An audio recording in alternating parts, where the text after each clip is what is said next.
Everyone, thank you for joining me once again. This is Pastor Bruce coming at you with our memory verse for the week, Colossians chapter 3, verses 2 and 3.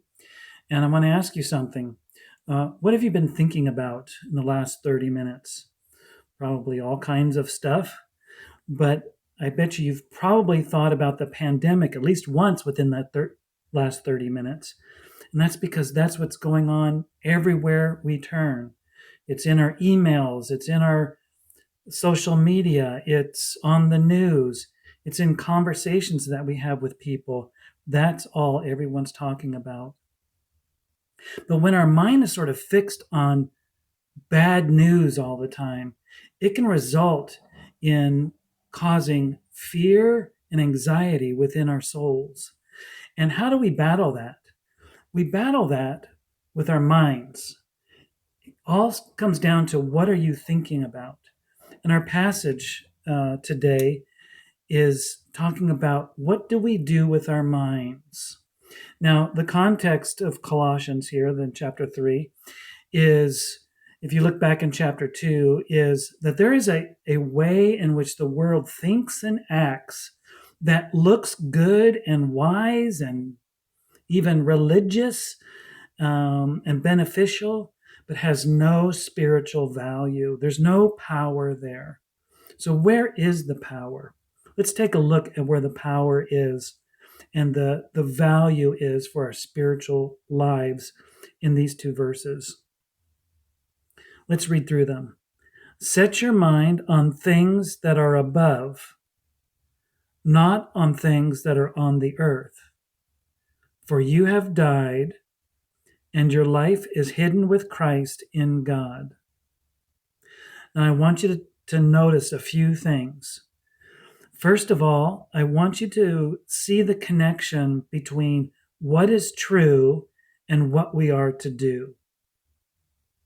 The second thing I want you to pay attention to is the relationship or the flow of thought in these two verses. So first off, what is true and how it's connected to what you do. So let's look at this. You have died, and your life is hidden with Christ in God. These are connected with this conjunction and there are two truths. Two things that say, this is true. This is true about you. If you're a believer, this is true about you. You have died. That is, your old life, your old allegiances, your old values have died. And now you have new values. You have a new identity. You have a new allegiances that are totally different from your old life. So your old life has died. That is true. And your life, your new life, is hidden with Christ in God. You are connected to Christ.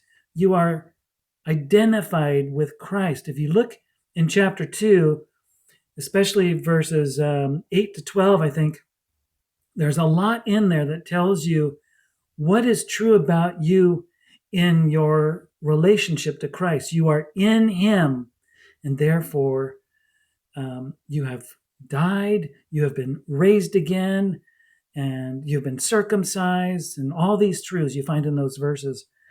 That is what's true, because your life is hidden with Christ in God. Now notice how these two truths are huge, life transforming. And it's not something you've done. God's not asking you to do this. God has done this for you. He has caused you to die, and He has caused your life to be hidden with Christ. That is your new truth, your new identity, your new allegiance. This word "for" is now connecting us to verse 2. For is working as a ground.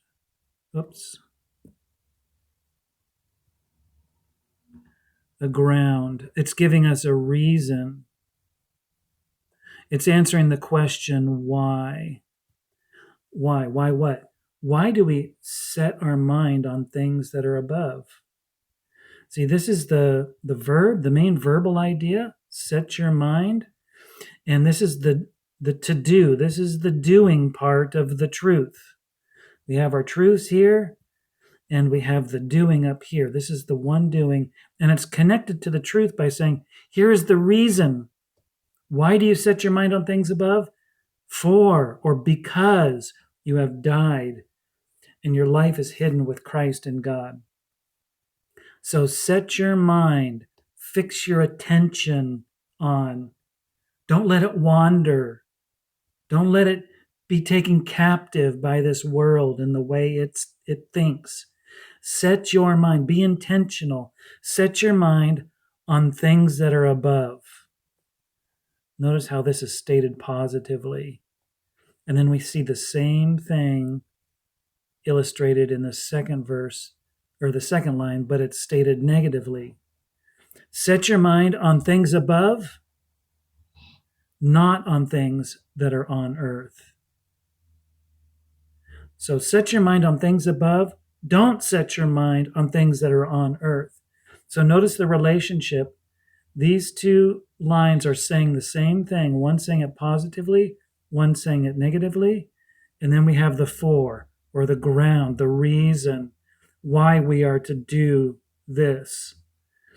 We are to do it because of two huge truths. Your old way is dead, and you have a new life that's hidden in Christ with God. I hope you work on that this week, and I hope this blesses you. And we'll talk to you next time.